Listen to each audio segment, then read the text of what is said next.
et messieurs, ça brûle au niveau du Kasaï central. Un partenaire où Azumi Kanda n'est pas à l'État congolais. Le gouverneur Kamboulou au cœur d'un scandale. Qu'est-ce qui se passe? Est-il devenu sous Fifi Masuka 2 Tout est communini. Chers Congolais, on est là pour en parler. En dehors de ça, un coup de tas raté. Quelques mercenaires arrêtés au niveau. Il y a Villa, il y a Oia. Bakangi Bango par la maison militaire du chef de l'État et Makamuzaki Malamomingi. Et c'est C5 Balobi qui dialogue pour Nabango, inclusivité et ligne kolobake. Nanga doit être là, Bissimo doit être là, ce qui Bango Bazate et Kosimbate, contradiction totale avec le président Tshisekedi, Tokosuka na Makambo na wapi. Batata mama Makamboze Bele, Toko Telango Bozindo. Je reçois pour vous Franck Azali Awa, na Platon Abisso, Osvaldo, c'est ça, hein? Osvaldo. Il est là avec nous. Moko ya Banamboka Azali, Moko ya Bakongolais Asala Kamusala Lokola Bisso, na Genor TV. Lelo il est ensemble avec moi sur Tango Koki, RDC, tout sur la Makambo, ya Congo. Tata, bonjour. Bonjour Banamboka. Stéphane Balamongue, toujours. Toujours dans terrain, dans un terrain, il est là avec moi. À tout moment, il suffit qu'on a bien aux awa, puis on a ça dans la nazo. Balamoko. Attends, comme aboué, dans la messata, sur la nazati, donc c'est parmi vraiment mes frères qui ceux qui n'a pas une aïe, na kananga, non. Tu es vraiment à l'aise, tu fais ce que tu veux. Non, non, mais tu es là quand même. Tu sens que tu es chez toi et on t'accueille avec respect. Ça fait du bien. D'un coup, na monika pof bébé linga, nazana Kinshasa. Oh, tu vois, puis na yébité, mais tout banana makambo ya politique ya mboka. Tata na uti na est. Ah, uti est. Très bien. C'est bien tombé. Congo kandingo tambola kandinga pina tambola. Uti est. Na uti est à Congo. Na uti Goma précisément. Makam. Oh, you wanna say 23 c'est pas ça. Na uti Goma. Na uti Goma. Obiminde Obi na expliquer na kina Goma tata atayomoko. Na ko expliquer te. Mais il faut pas retenir ba téléspectateurs ya Tango Koki, ba retenir que na uti Goma. Donc, ouais, j'ai vu, en tout cas, Koma. Kolanda ba discours nyoso nangazo sala tout ça ba bilo nyoso sala les alokuta. Na Goma bato bazo souffrir. Mais na ko expliquer ndenge na koma ki Goma te. Ngana ke Goma te pona kokuta nanga. Mais na ke Goma nde pona ko espionner bango kotala ndenge ba Congolais ba souffrir. Bazo kanga ba jeune kuna de force. Ba kanga ba jeune Stéphane. Oui. Biloko nyoso yo nanga lobaka eza lokuta nanga Willy Ngoma ozui makema nete Bissimo bango tout biloko nyoso balobaka eza lokuta. C'est que moi j'ai vu à Goma mon frère eza insupportable. Vous pouvez imaginer téléphone ndenge eza penda boye batu na Goma penda pona otomona téléphone eza problème batindelo mbongo na M-Pesa, Orange Money, Airtel Money, mais pour bimisa mbongo wana problème. Et pourquoi? Ba numéro na biso pour votre information. Ba numéro na yo, ba numéro na nga, ba numéro na biso tout. Ba toi na soka azui téléphone ya muto ata la première des choses aluka numéro Stéphane Balamongue. Aluka numéro Franck Osvaldo. Donc aluka ba numéro ya ba combattant. Ba combattant na sens ya na sens on a tellement ba combattant penda ba bundela penda mboka quoi. Voilà. Donc soka ba azui numéro ya Stéphane Balamongue na yo ko le téléphone ba kangiyo ba katio mutu. Je vous dis. Donc on a combien d'animaux à battre là-bas? Animal, mon frère. Bah c'est pour te dire. Ba numéro na bino ba na ba téléphone to tchaba komba basi. Ono Francine de Franck. Oh nani Stéphaline de Stéphane. Balamongue. Seigneur. Franchement, je vous dis mon frère, Fachi, bravo na Fachi. Bandeko ya Est. Je connais Goma Oyebi, Navana na Bambogo na pena avant agression. Musu bando comprendre Fachi pena bien te. Musu balinga Fachi te tout ça, selon des bando Oyebi bango tout ça. Mais à partir il y a agression Oyo parce que depuis Makambo il y a agression. Oui, c'est bon, ça va musika mukena micro. Ah d'accord, merci. Depuis Makambo. D'accord, merci. Depuis Makambo il y a agression et banda. Agression Oyo eza exception.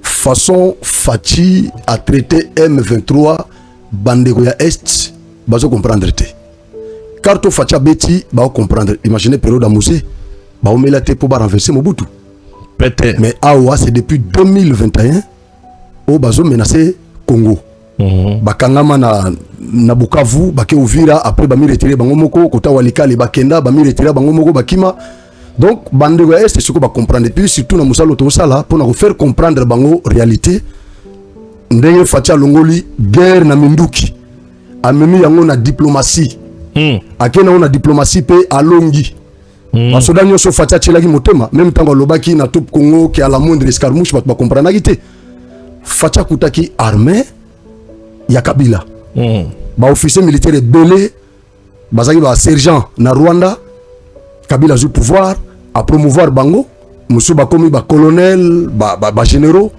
batona bazaki fidèle et pas Joseph Kabila redevable et pas Joseph Kabila Kabila longo na pouvoir Félix a eu pouvoir armée wana en vertu du principe de continuité de service étatique akuti armée oyo Kabila atikelaki ba rassuraki yeke tozana makasi toko bunda toko longa tozana minduki tout ça il y a sa civil fata tika loko masolate apesi confiance na o bango bando ibisaye. Voilà pourquoi l'obaki à la moindre escarmouche. Mais na moment ya guerre faut comprendre que Masolo et ça mususu batouana tout bazaki fidèle et pas Kabila. Bon, imaginez ce qu'on a contexte en dengo na Stéphane. Faut changer paradigme. Kagama ina ba arme sophistiquée selon le MONUSCO loba. Biso tout au bangaki. Goma ekoi bunaga nekoi goma ekoi Bukavu ekoi. Nana bangaki te mbogoyo. Mututu abangaki. Facha zui guerre na niveau wana.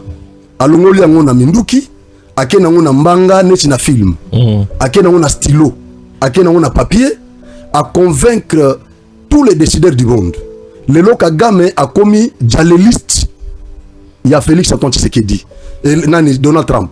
Kagame Lelo a confirmé que Félix a commis chouchou il y a communauté internationale. Mon frère, vous pensez que ça blague déclaration Kagame wana, ça blaguité. Tozaki na Mobutu na mbogo ba renverser Mukebo pa Mobutu Achara. Homme fort ya Zaïre à l'époque. Akenda. Guerre ya Est et Mela Musée. Makila Musée Tanga.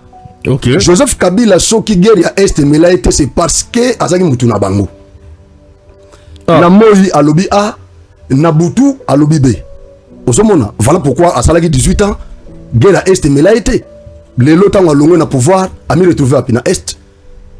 Et pour votre information, le seul président ou le premier président du Congo où il y a contre un ancien président s'appelle Félix Antoine Tshisekedi. Oh. Le seul président du Congo. Je vous dis, contre un ancien président. Na histoire du Congo depuis l'indépendance. Le seul président, parce que vous pouvez comprendre. Kasavubu Akweyi. Kasavubu Akweyi. Abungisa Mobutu. Voilà. Mobutu a su pouvoir. Oui. Kasavubu a déjà faibli. Bien sûr. Abungisa Mobutu. Oui.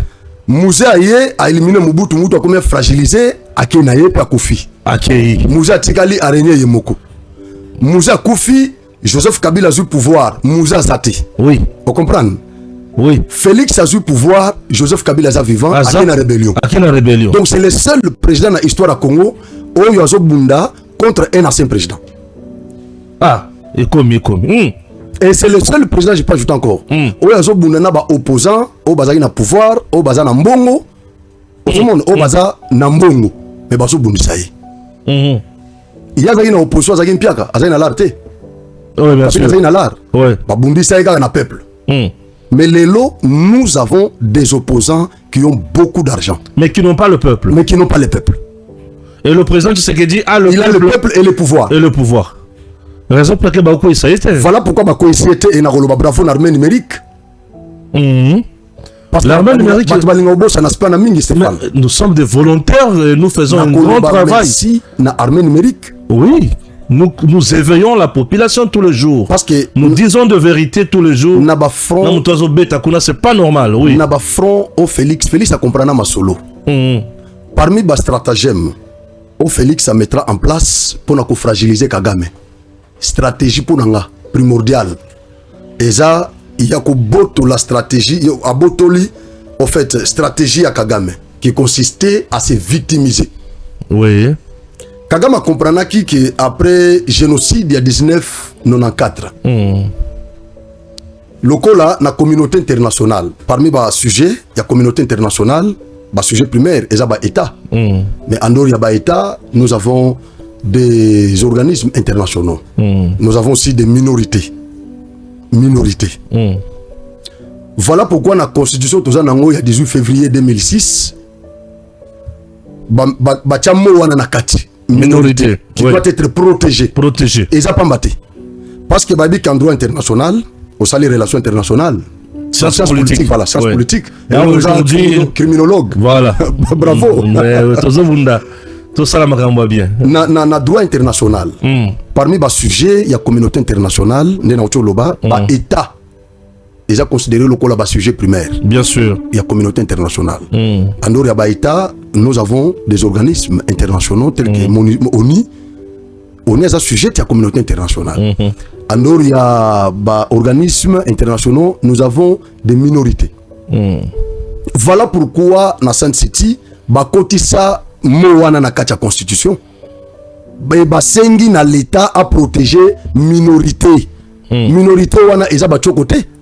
Minorité wana eza ba kubate. Minorité wana eza ba pendete.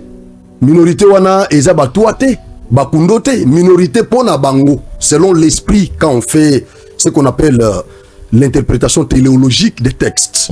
Pour le législateur, il y a 2018, il y a 2006. Minorité wana c'était les Tutsis. Parce que Tutsis na Congo zaga banyamulenge te. Na nord Kivu pe tozana ba Tutsis. Donc ezande ba Tutsis. Parce que bango ba lata statut wana juste après génocide de 1994. Tant génocide de l'Eki, Kagame a se victimisé. Nous sommes minorité, sujet de la communauté internationale. Vous nous laissez, vous nous abandonnez, bah intérêt moins, bah zobomabiso, tout ça. C'est comme ça que bah tout bazaki traqué à l'époque. Et victimisation Kagame wana.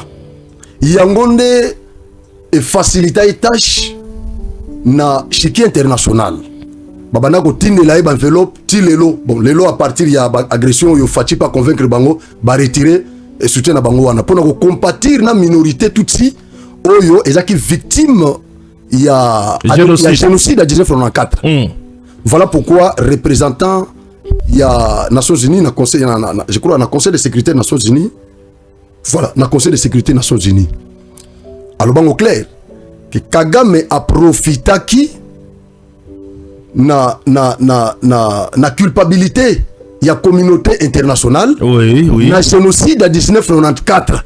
Pour tout l'andela été na ba crime na ye oiseau perpétré na Congo. Très bien. Oui, j'ai entendu ça. Donc depuis tous ces temps Kagame kanga bango. Ce gars ba mateli pegabo no tokufa tous minorité tout badorzi. Maintenant, vous avez Tshisekedi qui vient, qui prend le pouvoir, à fréquenter Kagame. Dans la Bacelera, il y a MV, il y a PPRD, tous ces gens-là, FCC. Bazolo Banini pour Bango. Félix Nemu a présenté Biso Kagame na Congo. Ayana Kagame na Stade de Marty. A présenté Biso Kagame comme son ami, na Déby Amanda. Mais le lot Félix Azolo Baké, Bidon de Bozana Kagame, mais il n'est pas na Kagame. Mais Félix Azana Kagame na contexte nini. Et ça na contexte officiel. Chef d'État. Akekutana chef d'État mususu. Ba méandre ya ba conflit ya Est Félix Aïba Kiangote. Tant on a eu pouvoir, il fallait qu'il approche Kagame avant de changer ba paradigme, il faut approcher. Approcher pour étudier Kagame en tant que stratège. Il a compris que ce qui a fait la force de ces messieurs, c'est la victimisation. C'est la victimisation et génocide. Tant que Kagame a agressé, Bisso Félix a botolé stratégie wana. Il est devenu victime. Kagame a commis bourreau. Mbe Félix Abano Tambol, même devant Basoso, Bampese, Afunda Kagame. Ah, Kagame Afunda mi Basoso. Afunda ma devant Bampese na Basoso na Bambata. Soso, Kagame a joué agressé. Mpese na ngai, Bwebisa Kagame tika ngai. Na Bapuku.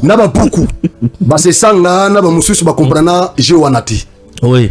Tulanda na mboko katumbi ono mwana mobali alela naso na pouvoir na olela te tout ça olela Félix wana ezaki stratégie c'est-à-dire à botoli stratégie à Kagame le type est comme c'est grand exemple victimisation bien sûr il y a président il y a minorité parce que bon tutsi communauté internationale ils ont compatir Félix a botoli a fondé partout ce koyo Kagame a comprendre Kabimi bourreau en ayant 7 ans Kagame a bimi bourreau Félix a bimi victime le col a droit international victime d'azalaka protégé bien que le principe de la droit international est bafoué na ba grande puissance wana oui mais quand même conscience na bango et puis na discours na bisope et memi bango na raison ils ont compris que maintenant c'est la RDC qui est victime c'est que le discours nous Kagame banda ko tenir ezaki le kuta et comme le droit protège la victime voilà pourquoi aujourd'hui Félix a convaincre ba décideur ba protéger biso papa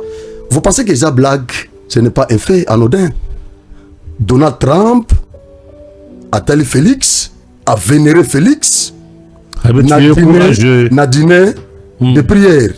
Parce que temps il y a avant de en public, sambeli en coulisses. Sambeli penza bo Kagame odala wapi.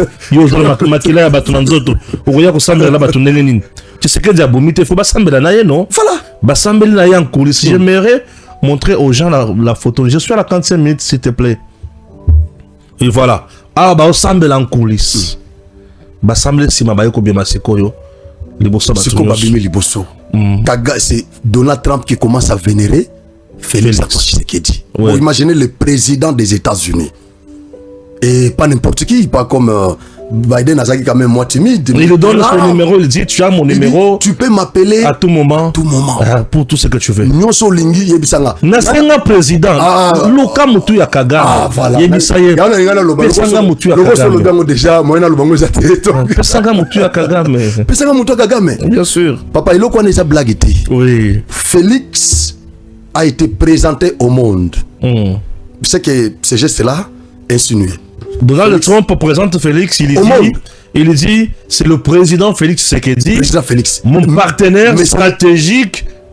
Imaginez monsieur le président, monsieur le président, monsieur le président. Kalata Trump a auto attaqué Donald Trump nani Macron naba européen. Bien sûr. Alobi na bango nazo félicité atangi quelques présidents là au bazo respecté Donald nani Poutine na Jean-Ping, il y a Corée du Nord. Il y a Corée. Alobi, ce sont des garçons respectueux.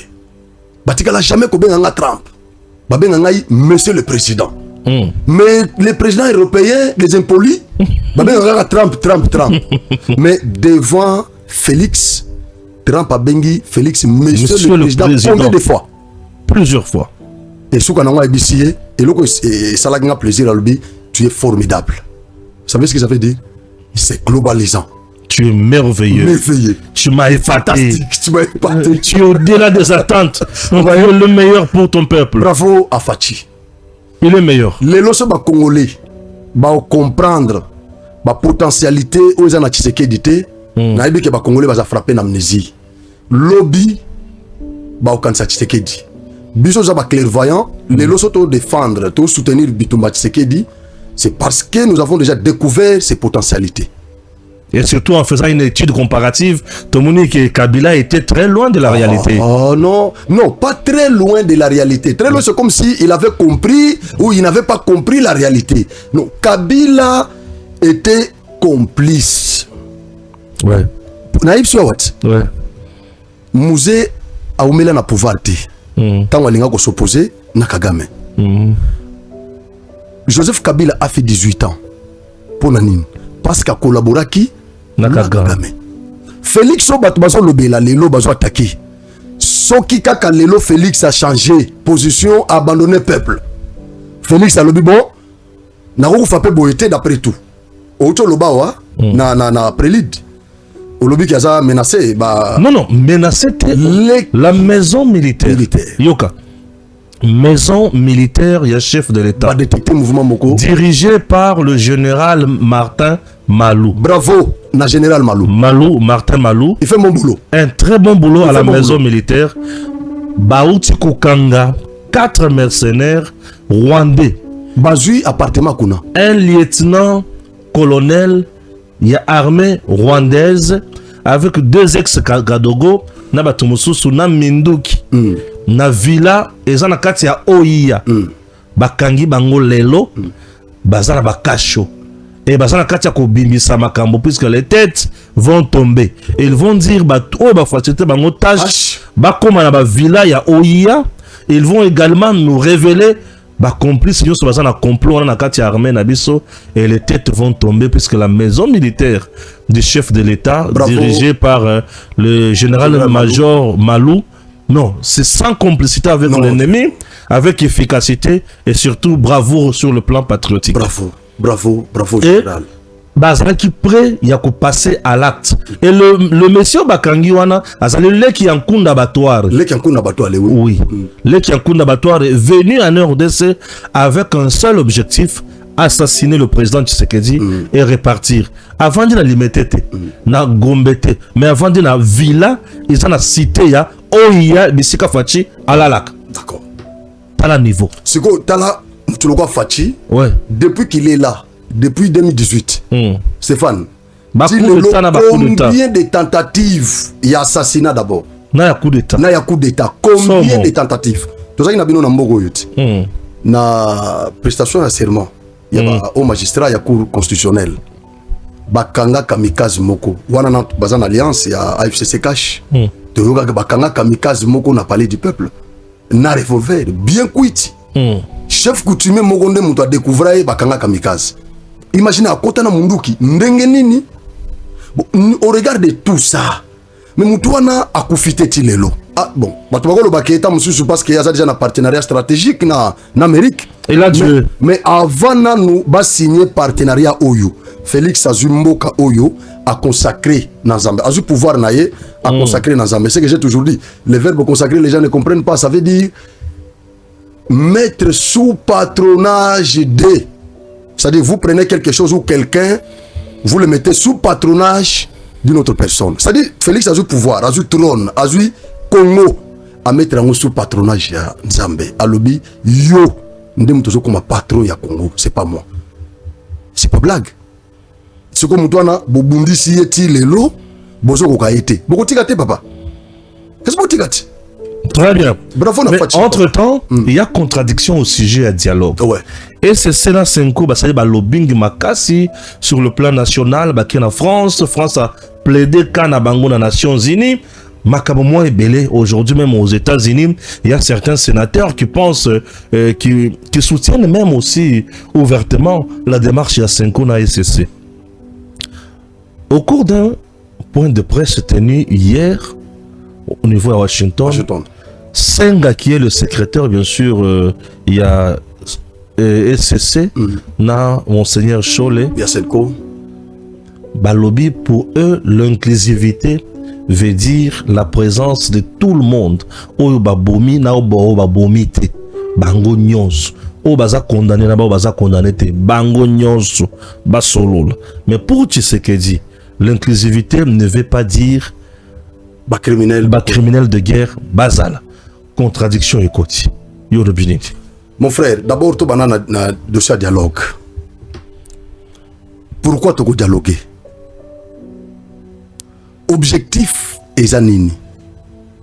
Est-ce que objectif nabiso na senko est zamoko? Nous sommes des questions où il faut me poser. Est-ce que l'agenda nabiso, bon, biso bato to soutenir patrie, tout ça quand il y a patrie. Bon, tout le baga Félix. Agenda ya Félix, na agenda ya Senko. Eza moko? Non. Agenda ya Fachi, eza ya que bandeko nyonso ba Congolais, o basi makilate, baya autour d'une même table, nous avons la culture, nous les Bantous, de l'arbre à palabre. C'est notre culture. Nous pouvons parler. Mais là où les bas blessent, c'est au niveau des formats, il y a dialogue. Tout ça, le dialogue n'a format ni. Bon, qui est censé convoquer les dialogues? Nous ne sommes pas dans une jungle d'après tout. Nous sommes dans un État. Un État qui a des règles qui les régissent. Nous sommes dans un État. Nous avons le président de la République. Oyo, même constitution, ils ont reconnaître comme chef de l'État. Qui est une institution au regard de la constitution. C'est une institution. Bon, format au biso linga au Félix azol bela dialogue, et ça format il y a dialogue moko institutionnel organisé par les institutions de la République. Les dialogues validés par la première institution qui est le président de la République, ayant l'objectif de réunir tous les Congolais, tout le langage moko, pour bouter dehors l'ennemi. Voilà l'objectif, il y a Félix. Tandis que l'objectif, il y a Senko. Et Zande, il y a ko laver conglomérat. Il y a assassin. Conglomérat, il y a scélérat. Conglomérat, il y a terroriste. O batangisi makila pour na besoin na bango. Bon, lelo batwana ba na mesa moko na ba o batangisi makila te. Ba na mesa moko ba solo la Congo. Obi conséquence zanine. Na droit to benga kango jurisprudence. Ezoti ka la jurisprudence na Congo. Yande nini? Soki lelo Félix a servir ngato be président, Stéphane Balamonga comme chef de l'État, Franck Azamutunaye a servir ngate na su minduki na menacé pour nabike na fa ya minduki dialogue ko salema tokoya autour du même table toko partager gâteau. Oui, on tourne toujours autour de la on fait que du surplace. Bien sûr. C'est ça la conséquence. Nous sommes appelés à avancer. Mais avec les stratagèmes de dialogue depuis l'indépendance jusqu'à aujourd'hui, bah historien que nous sommes au-delà de 40 dialogues. Au-delà de 40 dialogues. Stéphane, bah dialogue wana et produire nini. Bon, qu'est-ce qui fait que nous avons des politiciens dans ces pays qui ne réfléchissent pas. Bref, ils ne réfléchissent pas. Tout ça, les dialogue n'amboko depuis l'indépendance lelo. Ça n'a rien produit. Mais lelo yo crise au bango bazolo baké crise politique. Sous Tshisekedi, nous n'avons pas la crise politique. Nous avons la crise de sécurité. Parce que crise politique sous-entend que nous avons des institutions oyo et sa légitimité. Mandat Essili, Tokomi na Bonis, en 2016, il y avait la crise politique. Mais lelo, il n'y a pas la crise politique. Loko là, Félix a outi na ba élection. Ba institution nyon se outi na élection. C'est qu'il n'y a pas, on ne peut pas parler de la crise politique. Et bato bazo le bela makamo crise politique, ce sont des intellectuels. Dialogue et qu'on se place sur tous ceux qui bossent dans la crise politique, comme c'était le cas en 2016. Mais là, on a une crise sécuritaire, mon frère. Crise sécuritaire aussi la ndengenine. Soit na minduki, soit na diplomatie. Il n'y a que ces deux-là. J'étais en Angola. Na Koli, na pays wana. J'ai passé mon temps là-bas. Na période de guerre. Yangola toyebi, Savimbi. Na Onita, bazaki na Zamba, bazo bundisa, Impela. Où ils chapeauté na José Dordo. Est-ce que guerre Yangola est si là na dialogue? Ba tentative wana ya ba page ya nonande nyonso wana tout ça et simbate. Guerre Yangola est si lande tango Savimbi akufa. Na guerre ya Minduki papa masa sebeti Savimbi akufi nde kimia ekota na Angola ti lelo bazo développer Angola. Crise sécuritaire et si la soit na Minduki, soit na diplomatie. Crise politique, ndeko mema batu na dialogue parce qu'on se dit mandat ici. Le coup le mandat ici a organisé l'élection ti. Ba institution perdre légitimité ou légalité. Tokende na dialogue comme ça to mettre mo ba institution moko gouvernement d'union nationale par exemple comme ça et s'intensifier na ba institution. C'est là où on peut parler de dialogue. Mais et l'autre que nous avons des politiciens dans ces pays, mon frère. Nous sommes agressés. Nanga Zoboma, Kagama Zoboma, Kabila complice. Mais nous avons des politiciens qui n'arrivent pas à condamner les actes perpétrés par Nanga et Kagame et consorts. Mais Batouana Baza Awa, pour Bango, c'est Félix qui est mauvais. Nanga n'a rien fait de mal. C'est Félix qui est mauvais. Cholet a manifesté déjà la velléité naïe. Il y a qu'à favoriser, il y a qu'à justifier Bananga. Na Kalata on a top Congo. Chole à mettre gouvernement congolais na ba terroriste au pied d'égalité. Batuniye, mais bango baso boma, pourquoi zo lo baté? Ah mais non, mais tout le monde tue, ce n'est pas seulement nanga. Mais toutes les deux parties tuent. Batuniye, et ce qui est encore gravissime, Balamongue, Chole est allé loin, plus loin, pour évoquer même les cas des massacres de Banyamulenge. Et à évoquer dans le contexte, à Tchango et pas M23, à Lobby, les M23 tuent, les gouvernements aussi tuent. Banyamulenge, oh, bazo koufawana, basape batu. Ça insinue que c'est le gouvernement congolais qui tue les Banyamulenge. Donc, M23, azo boma bato, bazo massacrer Banyamulenge, mais le gouvernement congolais n'a pas boma Banyamulenge. C'est-à-dire, Chole a, bon, Senko a contredire Stéphane Balamwange, a contredire Félix Antoine Tshisekedi, a contredire Franck, discours nyonso tote na kamikolo nyonso na ba plateau, a contredire Kaikwamba, pona ko lakisa na ba décideurs internationaux qui Banyamulenge va protéger. Félix est le premier président qui a reconnu Banyamulenge comme des Congolais. Discours nyonso wana, Chole abimi a contredire biso. Mais c'est comme Moutoua zo senga, dialogue inclusif. Donc, Tobenda Nanga a kota na dialogue. Moi je dis, ce qui dialogue est kozala. Je corrobore nani position ya Félix Fatia Lobby, ce qui dialogue est kozala. Et kozala te, wana za ligne rouge. Nabato yo babomi. Nous devons annuler cette jurisprudence na Congo. Comme ça, tout, kozala ba frustré, ba comprendre que ce qui va faire ministère, ce qui va faire poste, ce qui va faire rébellion, va condamner ngai na kozape le côté. Très bien. Voilà, Eza Makambo. Quand même 2-3 points au Mekiko évoqué, ça fait du bien. Merci. Namoni okumi mutu ametelenga nozoki makima mbangu nganda rébellion bongo te, qu'est-ce qui se passe? Na yazo lokisa yo. Okimika nanga oke wapi? Bon, okimika nanga te, kananga c'est chez nous. Oui, bien sûr. Kananga c'est chez nous, et la province Nabiso. Bien sûr. Kananga de temps en temps na Kananga parce que obike na prépara base nanga électorale na Kananga. Ouais. Na prépara base électorale na Kananga, na zaki pe moko ba candidat et na ochape libaya sur élection kozala tout ça na otikate. Obligé. Parce que ceci nanga eza vraiment que tout changer paradigme na province ya Kasai centrale. Toko bunda Kasai centrale. Et on les appelle province Nabiso. Avec le gouverneur Joseph Moïse Kambolo. Nous allons parler, mon frère, ne vous en faites pas. Makele lo yona to chapo na shit katende kalamambushi. Shitembo, kalamambushi. Na uti kuna na uti nazaki na Louise Kalate na salimo tour côté wana avant facha kende kuna nazaki na terrain.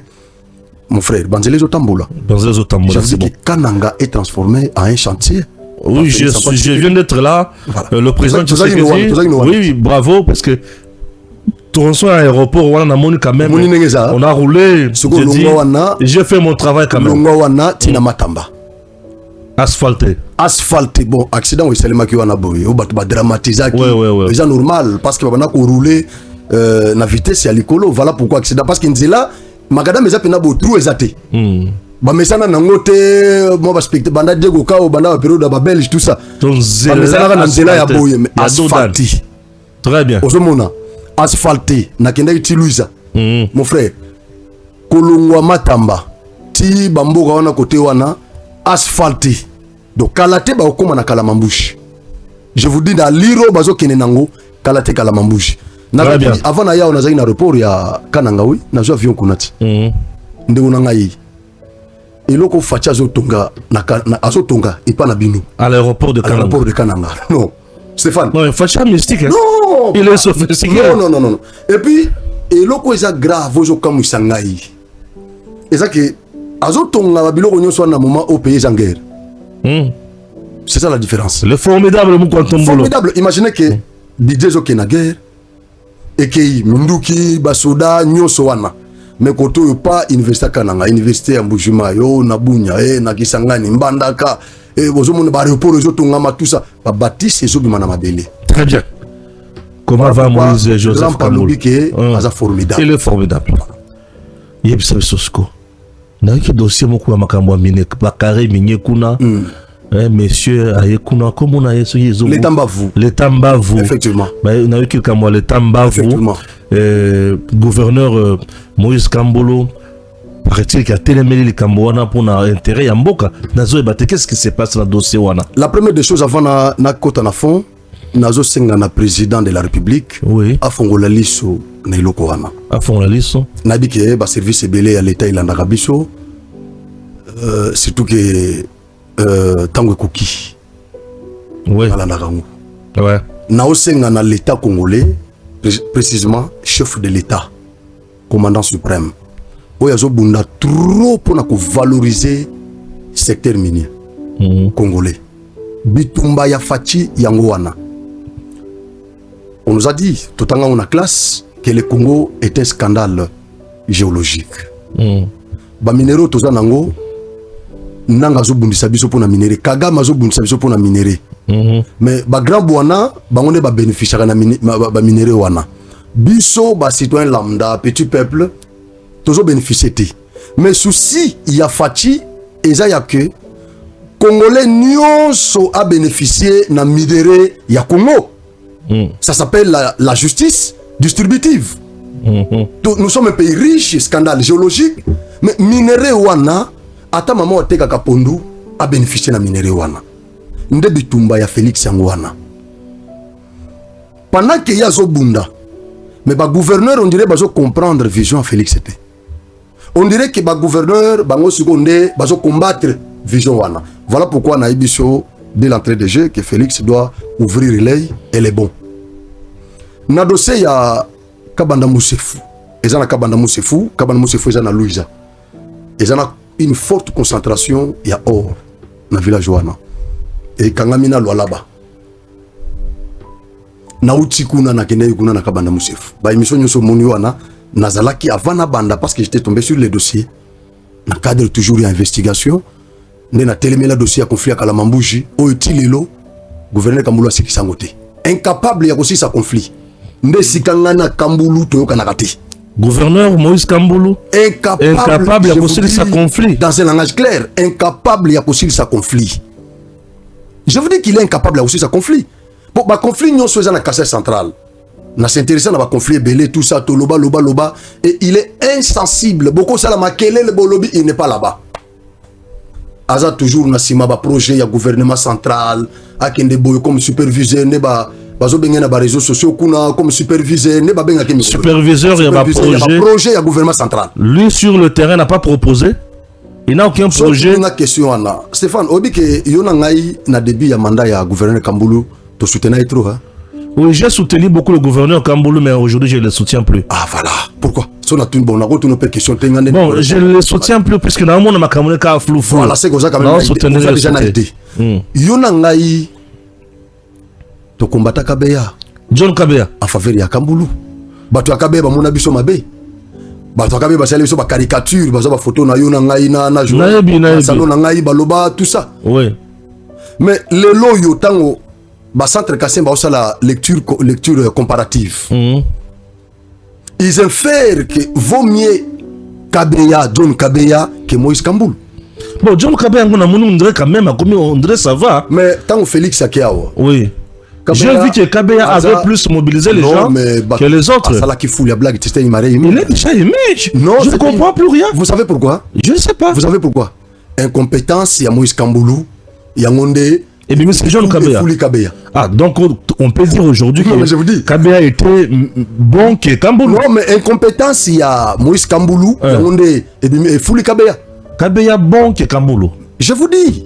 Parce que au moment où Kabeya. Lui-même là, on n'avait pas mobilisé la population. Kabeya sali une année et 8 mois. Kabeya John. Une année et 8 mois. Mais Kambulu c'est combien de temps? Malgré Batak, Nyonso, Basala Salaki et tout ça, mais quand même créativité Zalaki. Moi ba société zo ya tandenge Zalaki pena ko boiter moi ba créativité Zalaki bo sentir quand même que azobunda bien que bon politique Zalaka ndenge wana muto akalinga kanguba solezanga na monokoté. Mais l'autre aucune créativité, aucun projet à impact visible, na initiative locale, aucun projet. Tout ça li ba bruit, tout tourni. Naimba batu na plateau na tuna bango batu ya Kambulu na tuna bango boy bisangai botangilanga ne serait-ce qu'un projet ya gouverneur Moïse Kambulu. Donc aucun projet. Je vous dis que batu bazaki na difficulté à répondre na question na tilelo ba ko répondre té. Bon jusqu'à présent on a zomona kaka que Bah, projet gouvernement central, mais c'est le gouvernement central. Oui. Aujourd'hui, Kananga Kamouich et la Banque centrale. Bien sûr. Na initiative du gouvernement central. Oui. Aujourd'hui, Athénée de Kamaï, gouvernement central. Aujourd'hui, Morgue. Il y a Athénée de Kamaï, on a gouvernement central et Bandaka avec Martin. Kabouya. Oui, Bandaka avec Kabouya. Martin Kabouya. Oui. Aujourd'hui, aéroport, ils ont Malelo. Oui. Gouvernement central. Donc, Kamboulou n'a rien proposé. Mais je vous dis, token avarie urbaine. Gouvernement central. Kamboulou doit démissionner alors. Je vous dis que province. Combien de temps déjà qu'il est là? Ça fait combien de temps? Je crois une année et demie déjà, une année et demie. Aucun projet à impact visible. Aucun projet à impact visible dans Kassai central. Il y a gouvernement provincial. Oui. Toché on a pembeni. Ba conflit. N'en parlons même pas. On dit que les Ambo dans la société. Moi, ba conflit, il y a succession, on a pouvoir. Bien sûr, il faut les aller à tout moment. Mais nous devons avoir quand même un gouverneur, une autorité provinciale qui est à mesure. Il y a aussi les sakaba conflit na juridiction nae. Mais vous avez un gouverneur, ba conflit ya kalamambouche na bois kambe la to bois gato sala tout na ba média tout ça. Je vous dis taciturne. Silence absolu. Kamboulou atikala ko réagir te. Tant pression les cas akita na kalamambouche. Akoma wana abengi chef Bonoko, chef Chakasa. Abengi bato bon ngayo na yeti na ozonga soki na zongi boko solution mais boya ki po pesa biso chef koto drapeau ezali il faut pesa biso chef moko akenda et pourtant c'est là que la mamouche kende au débouché na frontière wana bon soki kuna ba échauffouré et bimi côté wana est-ce que bato na ba ça misala bien est-ce que le trafic ko salema bien mais lui est là il ne fait rien donc qu'est-ce qu'on a conflit minya kabanda Moussefu tant pe na yoki yango je me dis je suis l'homme du terrain. Je me bats beaucoup pour cette province. Je vous dis mon frère. Oui, que bateau n'a pas bakabana bangote na rolobate que non, bacha ngalar. Oh.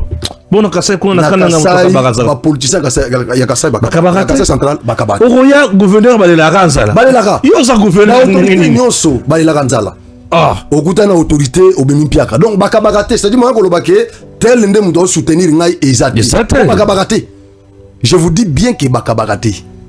Mouto quand même, Oyo quand même cool, Denis Gambaye. Un mouto quand même, n'allait moi le connaître. Denis Gambaye a parié, bon, je ne sais pas. Ce musulman quand même, il faut nous sincère. Alors, na kiti na terrain tina ka lambambu na kabanda Moussefu, na ke Louisa, na ke kabanda Moussefu. Mon frère Stéphane, na kena comme journaliste, na kena comme un espion, na kena parce que comme journaliste, chef kabanda. Alingata mususu ko batama alingaka fonga mepana ngate naketo solo na chef kabanda na poser ma question conflit eza awa eza ndenge nini a expliquer ngai nazongi na kananga na luki batu ya société l'état mbavu na sale fort ba na luki bango tokuta na bango ba yebite ke na kenda kabanda Moussefu na tuni bango nazo kana mun ba vidéo moko boye na réseaux sociaux bazolo ba makambo kabanda Moussefu l'état mbavu tout ça c'est quoi le problème? Ba expliquer ngai na tuni bango est-ce que bozana mikanda gouverneur ko za na raison parce que bino bozotanga ya ko za na raison ba bimisa dossier nazana dossier wana ba sala photocopie ba pesa nga yango parce que tout ça l'émission to préparer en mes dossiers zali eza na chambre na tikango j'ai tout un dossier eza boyi ba pesa nga mikanda tout dossier mobimba ba imprimer ba pesinga mon frère nazwa tant ya kotanga mikanda wana moko. Je suis un juriste. Nazu code minier nangai actualisé na tena mesa. Na bandi consulter code minier. Je découvre que titre minier ba délivra kayango na niveau national et non à niveau provincial. Ça c'est le premier élément. Na niveau national nde ba délivra ka titre minier. L'État mbavu aza titulaire, il y a droit minier. Azana permis de recherche. Parce qu'avant, on a permis d'exploitation en droit minier congolais. Il faut banana permis de recherche. Permis de recherche. Au sali ba recherche, ce qu'on monique quantité zali, ou qu'on permettre d'exploiter exploiter.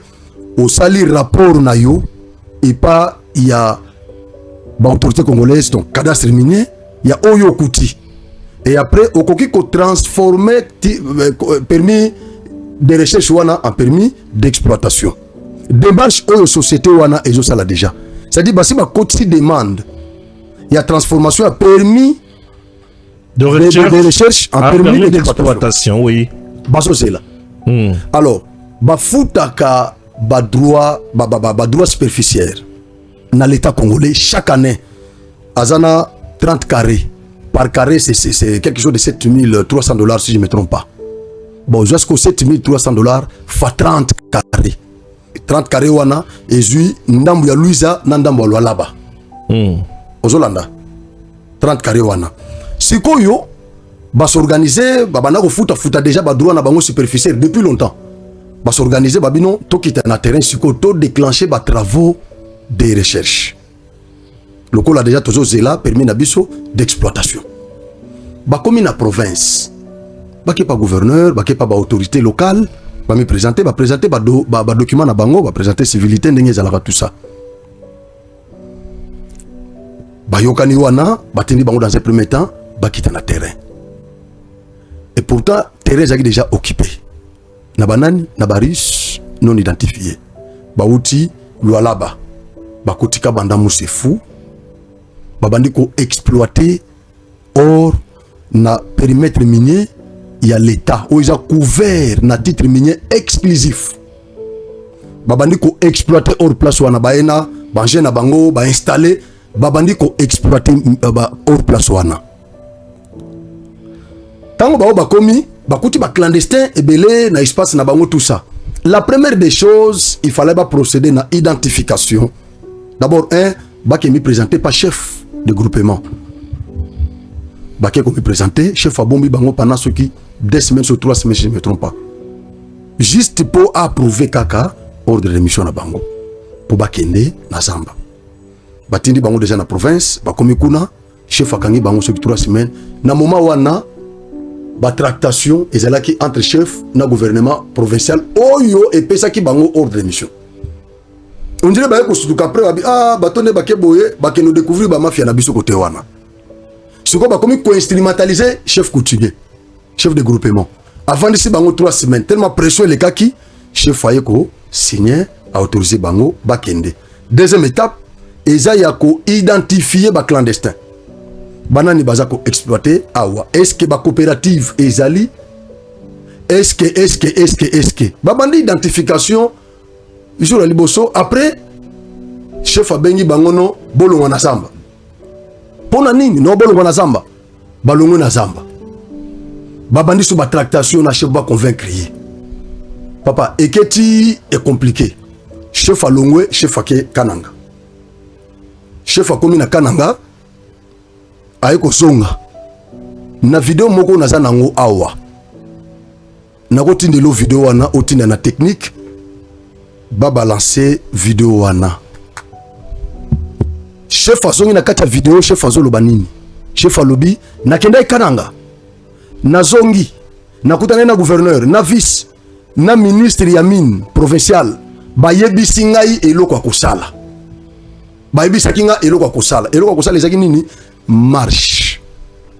Chef akiti na kabanda, chef asangisi ba clandestin, ba créser, parce que yende mutu aza chef ya ba créser wana. Asangisi bango, aibisi bango, gouverneur banani ba autorisé bosa la marche, bo organiser marche. Batwana ba organiser marche wana cible zaki nini? Ba installation ya société, ba vandaliser yango, ba tumba biloko ndeko. Ba video wana na otindelo yango pendant que razo ba illustrata. Batumba biloko nyonso ya société kabanda musefu parte ya société l'état mbavu mining oyo eza partenaire ya l'état congolais na ba échauffouré wana sikoyo gouvernement place bon nakol ba gouvernement te gouverneur azo me comporter le la juge est parti. Qu'est-ce qu'il fait? A instrumentaliser ministre ya mine provincial azu acte moko suspension ya ba activité ya kaba ya l'état mbavu sous prétexte que l'État mbavu azo troublé ordre public, présence na yekuna eko luka échauffouré batbako bomana kuna tout ça alors pour na ko battre la kimia na kabanda musefu to suspendre activité ya l'État mbavu. activité nini ya recherche ya recherche bazaki déjà na certificat. C'est une rébellion. Voilà. Donc Kambulu se comporte en rebelle alors. Ba suspendre le tambavu. Oya zana ba mikanda tout afutaka ba droit comme je l'ai dit ici superficiel. Ba suspendre et pas nani et pas ministre provincial Yamine qui est totalement incompétent, je vous dis incompétence naie eza ko douter au regard du code minier. Incompétent ya blagité. A sali acte wana à suspendre activité à l'état mbaf. Mais entre-temps, ba clandestin na ba russe bazo continuer pour exploiter. Ces derniers-là n'ont pas corrompu Kambulu. Non, mais na nécessité, vous appréciez. Na tout le monde. Na pas plan. Ah, vous avez pas plan. Oh, mon frère. Na utikunat. Ah, beta c'est pas plan. Kambulu Sambwe. Bazo continuer pour exploiter. Kotoyo ba menacer ba représentant société. Bah comme il poursuit na ba vidéo mususu parce que tu prépares qui pena émission à la moto monde aujourd'hui aujourd'hui na pied levé tout ça neto bandi. Na ba vidéo mususu oyo ba notable yaka banda musefu balancer message na population bisika nyonso bokomona bato ya société wana bodonose bango. Oh papa bakimisa bato wana. Ce qui est encore gravissime, avant bakende bazo ba policier, bafuta mbongo na bango nde bafuta ka tout ça, ba pesi bango ba policier minier, bakende ko protéger bango, parce que na tenue civile.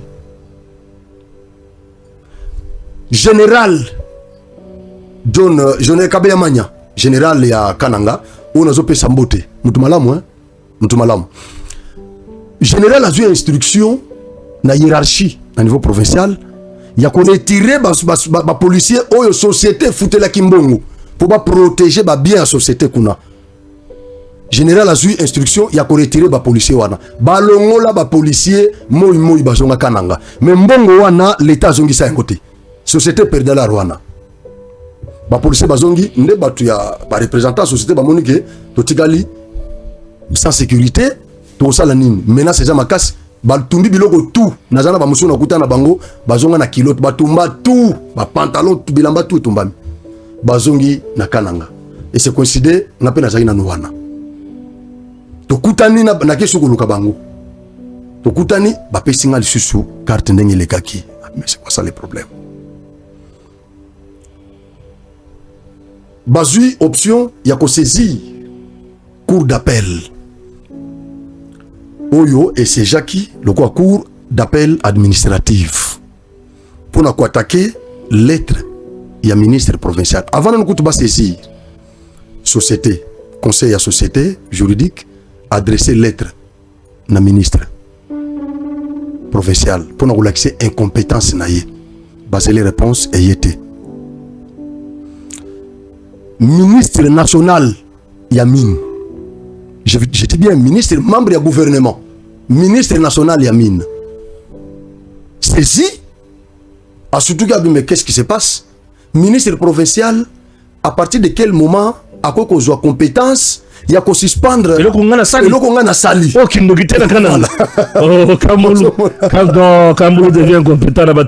En droit administratif, nous avons le principe de parallélisme de forme et de compétence. Bien sûr. Autorité, oh, il y a eu acte. Yenda za compétente, il y a abrogé acte one. Bien sûr. Ça s'appelle théorie, il y a acte contraire. Bien sûr. Mais niveau national, ministre Ndemutu attribué droit minier. Cadastre central, cadastre minier central. Ba pesiti wana na mutu. Ba certificat wana. Bon, comme à niveau provincial, parce qu'il y a eu des échauffourées, oh bango moko ba provoquer. Oui, mais ils ont piégé juste quelque chose. Piégé, provoqué. Créer coup, voilà. On va justifier la manœuvre, la manœuvre tout ça. Alors, au regard de tout ça, tu suspendre l'activité de recherche et la société. Mais entre-temps, la société continue à payer les droits superficiels dans l'État congolais.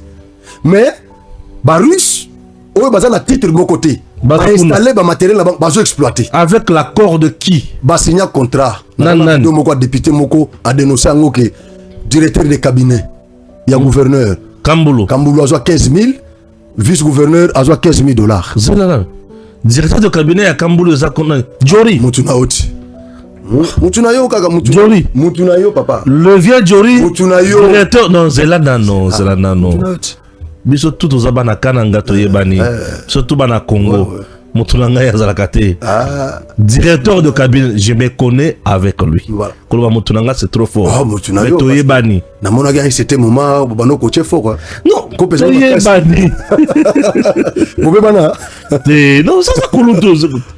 Et si nous sommes en train de parler l'État. Mais vieux on a impliqué dans Makambo Bela faux. Nous sommes en train de parler l'État. Donc le directeur de cabinet, il y a Kamboulou, Jory a eu $15,000. N'a pas sur vidéo tcha. Mais sur cette vidéo, vous allez tout chat. Papa, on a zolo bapambate, pas prévu faire la députée provinciale. Alobi. Na otin de l'eau vidéo, otin dango, bachayango. Ça va, tout chat. On suit d'abord la vidéo. D'accord. Nous avons parlé de ces dossiers-là pour votre information. Nous avons même appelé le ministre des Mines. Le ministre des Mines lui-même ne connaît pas les problèmes de finances de 15 000. Pour t'ajouter, collègue, l'argent c'est 30 000, ce n'est pas 15 000. On a donné l'argent en 2 tranches. Première tranche, c'était d'abord les 15 000 via les directeurs de cabinet, mais dans le même compte intitulé les comptes de la province. Deuxième tranche, quelques jours après, c'est le vice-gouverneur, ensemble avec le directeur de cabinet, pour dire non, cet argent ne convenait pas, il fallait ajouter 15 000. Et ils ont ajouté aussi 15 000 dans les mêmes comptes. Mais la traçabilité est connue jusqu'au jour d'aujourd'hui.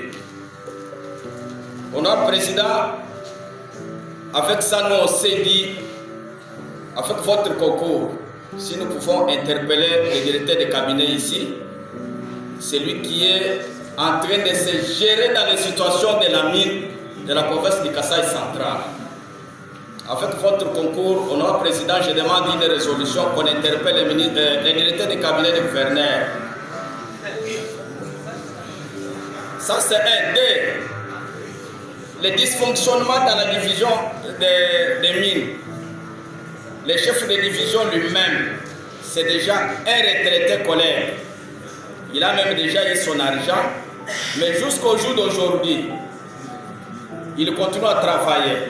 Les mêmes jours, nous étions avec un chef de division intérimaire, lui-même était là.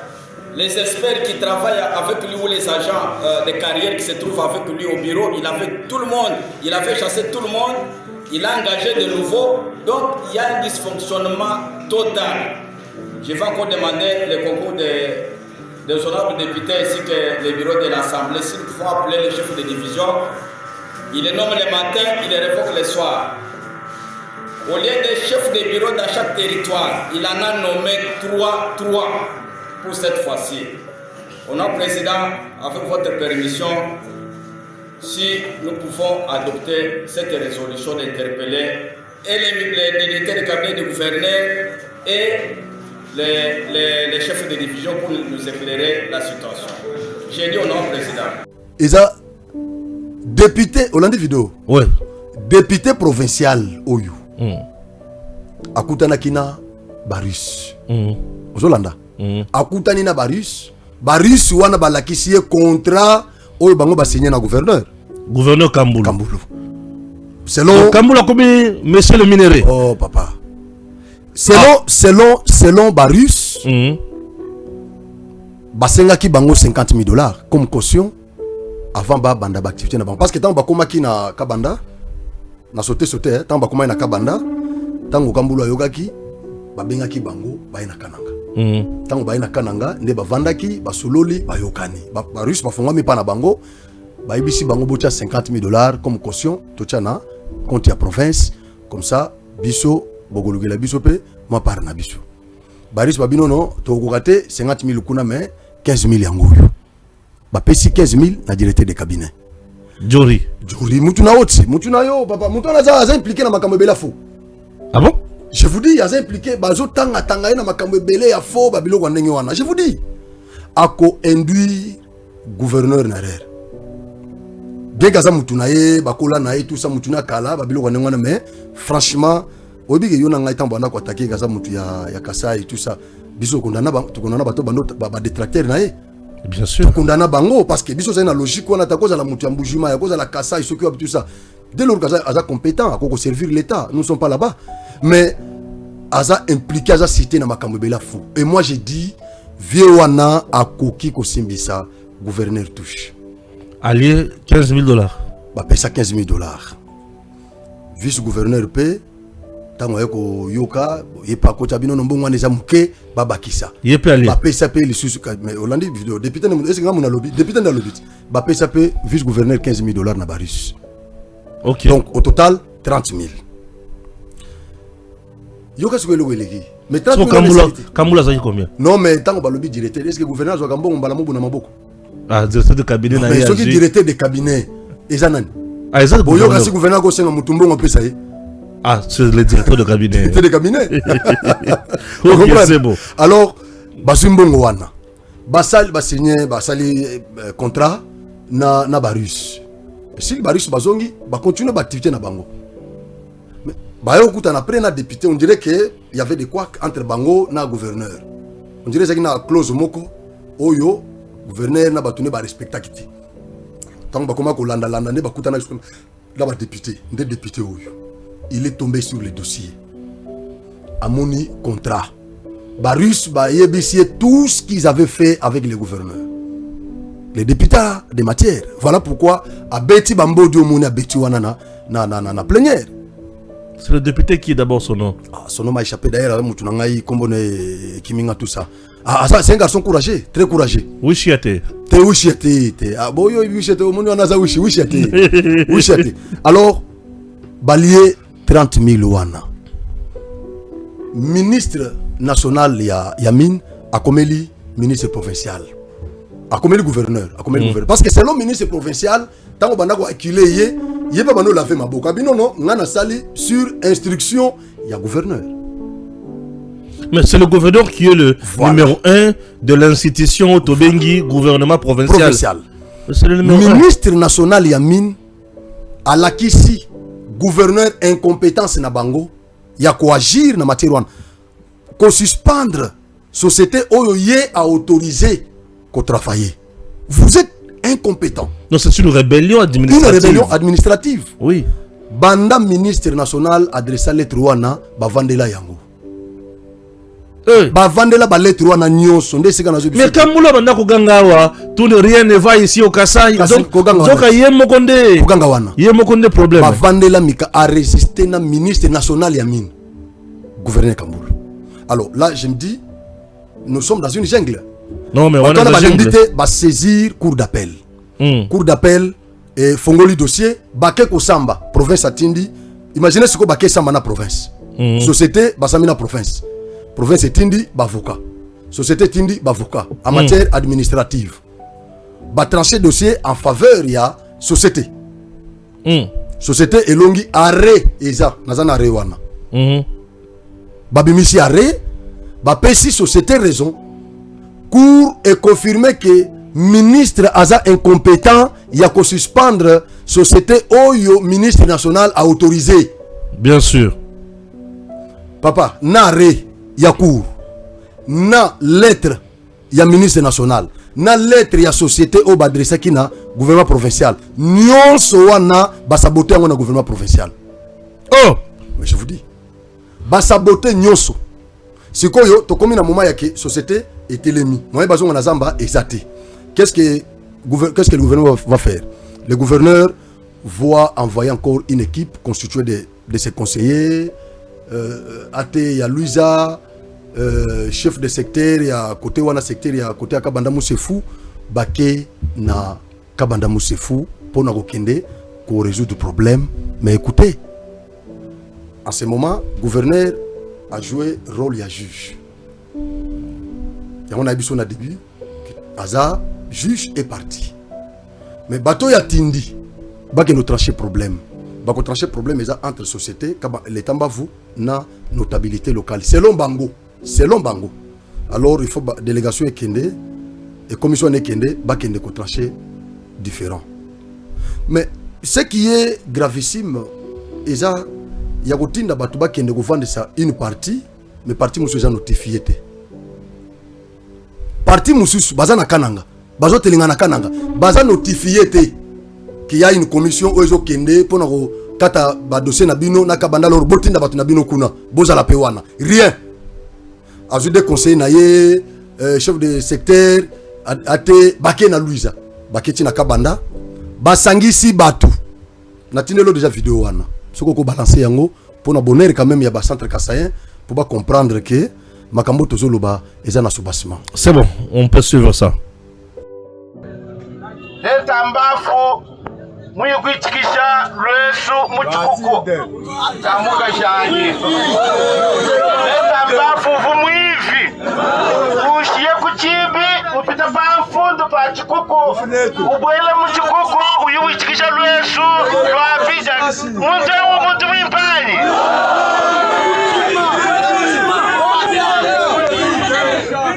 Lukai bakunambira mukashani bwane kune kuchela bimpa to bana bajila enzala bajila nzala wewe ushala musomba kujuamba munyi nakupinga lukasa kuji tatu administrateur de territoire udu musomba ne banele bajibalwa ku chimenga chinene chetu cha Kasai Central nakwamba bwane leta mbafu mwichikisha lwesu lwabija asidi ka Afrika bana bajila nzala bajila mukashani uji wakule bikole kele lejisanga to yekwa Lukai wobo bakumufuila bakupeka lukasa njimbe pinga shila twasa kane twasa kijelo wabuni wenu kafu mubanyi benena kushindu unu jibale kungande muna unu tatu lufanal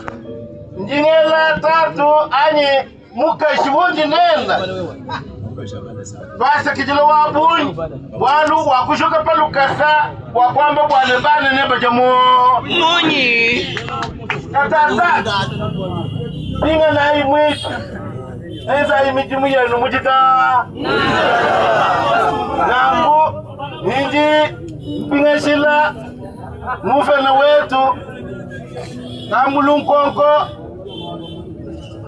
twasikijila wabu ina chindonji chen bwane bobo bakwate mujimu bipa mujitalala ne chijimu chipya chibakumba tunga moyo wenu twasikijilai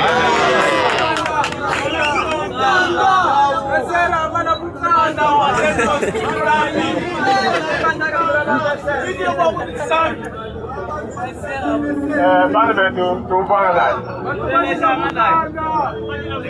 elementi babunyi bakutwetu tumwana bubilela yana abanu tubantuma muyikukana tuni nitabushine kujeuja ujufukila pento ndimwenda monangana ni mpala wafu munena wa professor wa Kasai Central mungi nema kanengela twasa kijilani twasa monangana ni vice wenda ndimubwele mu ministeri ya minu même monangana ni ministre wa minu ndimu avant wa même kunaka ku territoire moi de fédéral bon pension kwa même kukana lwendo lwa luvalo bwa letamba bamali kumpolesha kumoyo bangambile chivukweza ndimukweka nilukasa lonse kuli kusana pati bandama tidibenza chipango batama panga tika lwendo luno dibenza basa kila wabunyi bwa chino kubenza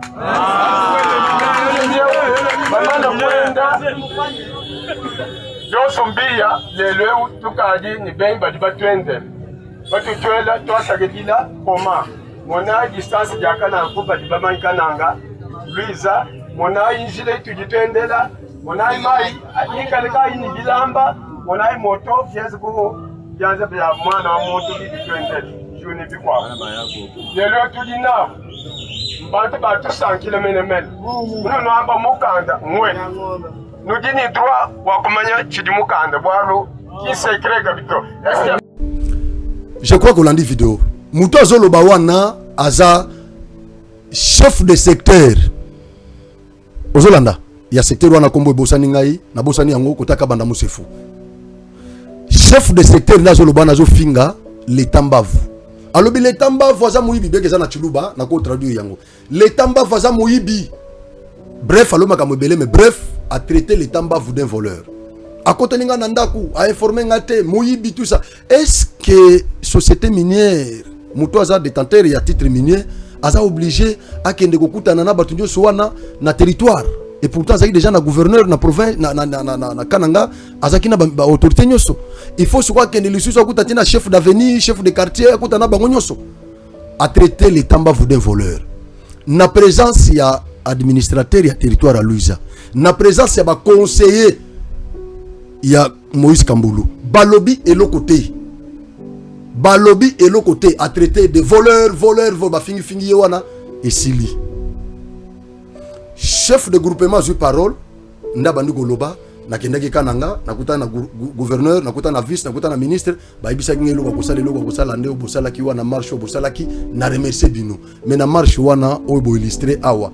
Bomunde ba vandaliser ba tumbi biloko ya Kabanda, ya les Tambavu na Kabanda Mosefu. Au regard de tout ça pour ne pas aller loin. J'ai ferré parce que ngamo nakendaki, na solaki na chef. Na posa chef question. Est-ce que le gouverneur a sima quand même na biso pour na kotsaki na côté na bango azana sima na biso? Oui, effectivement gouverneur a sima na biso. Le chef m'a confirmé que le gouverneur azana sima na bango.